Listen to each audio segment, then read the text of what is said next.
হাইপোথাইরয়েডিজমের জন্য স্ক্রিনিং কাদের করব?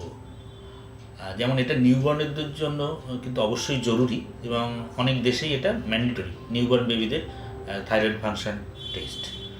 এছাড়া Down syndrome patient, type 1 diabetes বা যাদের অন্যান্য অটোইমিউন ডিজিজ আছে তাদের, বা যাদের strong family history of thyroid disease রয়েছে তাদেরও কিন্তু হাইপোথাইরয়েডিজমের জন্য স্ক্রিনিং করা উচিত। এছাড়া যারা ডিপ্রেশনে ভুগছে বা যাদের লিপিডের গণ্ডগোল আছে বা ডিসলিপিডিমিয়া আছে তাদেরও কিন্তু থাইরয়েড ফাংশন টেস্ট করা উচিত।